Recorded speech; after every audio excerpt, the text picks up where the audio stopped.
Mtazamaji, ni siku nyingine tena ambayo tumezungumza na watu mbalimbali. Wameelezea kuhusiana na kauli aliyoisema baba wa taifa, kilimo ni uti wa mgongo, na pia wamezungumza kuhusiana na kauli aliyoisema Mama Samia ya kwamba kazi iendelee. Kumbe Watanzania wanaelewa vizuri sana kuhusiana na kauli hizi na wanazitendea kazi. Ukana nami Hawaidi mwanzo hadi mwisho. Safi kabisa, asante. Na napenda nikuulize kuhusiana na kauli mbiu inayosema kilimo ni uti wa mgongo. Unaielewa vipi? Kilimo ni uti wa mgongo. Tafsiri yake ni kwamba kilimo ni kila kitu kwenye maendeleo, inawezekana ikawa hivyo. Kana kwamba sijawa deep sana kuelewa, lakini nahisi inaweza ikawa hivyo. Na vipi kuhusiana na hiyo kauli ya kilimo ni uti wa mgongo na hii inayosema kazi iendelee? Vinahusiana vipi katika kuleta maendeleo? Kumbuka kilimo ni kazi. Kwa nikisema kazi iendelee, tafsiri yake pia naweza nikasema kilimo kiendelee. Kwa they mean the same. Unaweza kanipa mfano sahihi ambao unaweza nikakuelewa vizuri? Mfano kwenye lipi labda? Kwenye vyote. Kwenye kilimo ni uti wa mgongo na kwenye kazi iendelee. Unapozungumzia kwamba kilimo ni uti wa mgongo, tafsiri yake ni kama ukiuliza swali kama hivyo kwamba ni kwa nini kilimo ni uti wa mgongo, by then unaweza kutoa advantage za kilimo ya kwamba labda kilimo inasaidia kukuza viwanda na vingine na vingine. Nikisema kazi iendelee, kama nilivyokueleza kwamba ukizungumzia kuhusu kazi na maana hata kilimo na include hapo. Si ndivyo? Kwa ni vile vile tu pia na faida za kuendelea kwa kazi ni nini? Inakuza viwanda na vingine hivyo kama. Safi. Uko poa kabisa? Niko poa. Unaitwa nani? Naitwa Daniel Simeon Pascal. Sawa Daniel. Napenda kukuuliza kuhusiana na kauli mbiu inayosema kilimo ni uti wa mgongo. Wewe unaielewa vipi? Kauli inayosema kilimo ni uti wa mgongo. Mimi jinsi ninavyoelewa, nasema kwamba kilimo ndo shughuli kuu ambayo inapelekea watu kupata mahitaji yao ya kila siku. Ndio unavyoelewa? Ndio ninavyoelewa.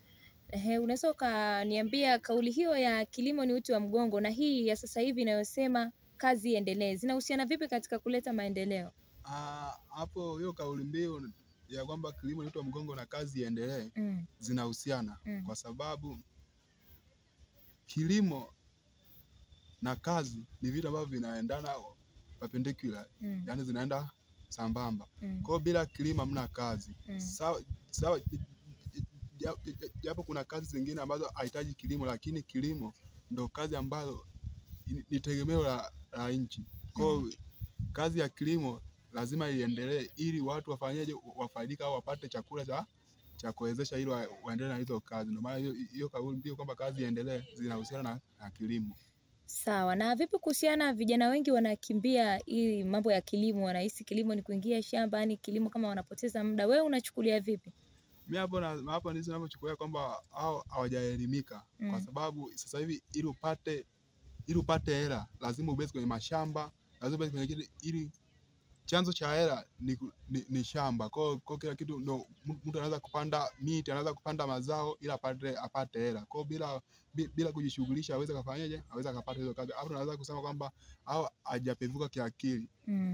Kisema kilimo ni uti wa mgongo, kwamba ni sekta ambayo wanaitegemea watu wengi katika nchi hii ya Tanzania. Na tunaposema kwamba kilimo ni sekta, kwamba ni uti wa mgongo, tunasema uti wa mgongo wa nini? Wa taifa, ambapo kila ni about 75% wanategemea kupitia kilimo mapato yao. Na vipi kuhusiana na hii inayosema, ukihusianisha kilimo ni uti wa mgongo na hii inayosema kazi iendelee, vinahusiana vipi katika maendeleo? Tukisema kilimo ni uti wa mgongo pamoja na kazi iendelee, vinahusiana kwa kutoa motivation kwa Watanzania ili waweze kufanya kazi kwa bidii ili waweze kuongeza kipato chao. Asante. Na vipi kuhusiana na vijana ambao wanachukulia labda kilimo lazima uende shamba, ukateseke sana, unawaambia nini? Kwa vijana ambao wanafanyaje? Yaani wanaona kilimo kama vile ni kitu cha kizamani sana, yani Hawazingatii sana. Hizo tunaweza tukaziita kwamba ni tabia tu ambazo za kuiga tu kutoka kwa watu wengine au mataifa mengine, lakini kiuhalisia kilimo sio mambo ya kizamani. Bila kilimo na imani kwamba mambo yote yaweze kaenda, kwa sababu ni sekta ambayo inategemewa kwa hali ya juu hapa nchini ili kuongeza kipato. Kama sikosei, kupitia kilimo tunaona baadhi ya mazao ambayo yanaonekana kuwa yamepanda katika price zake zimepanda, zipo juu. Mojawapo ikiwa ni korosho pamoja na kahawa ambayo ipo, ukitoa mafuta, madini pamoja na gesi, kahawa tunadhani ndio inafuatia kwa sasa. Kwa hiyo kilimo ni uti wa mgongo. Na ukiwa kama kijana leo hii ukaambiwa sasa, kijana, tunaomba uingie kwenye fursa ya kilimo, utakuwa na doubt yoyote? Sina doubt yoyote, kwa sababu hadi nafikia sasa hivi na tegemea sana kupitia kilimo. Na pia niseme kuwa kilimo ni kama ni kitu ambacho kimenikuza mimi. Hebu washauri vijana ambao wanachukulia kilimo ni kitu cha kawaida, olela, washauri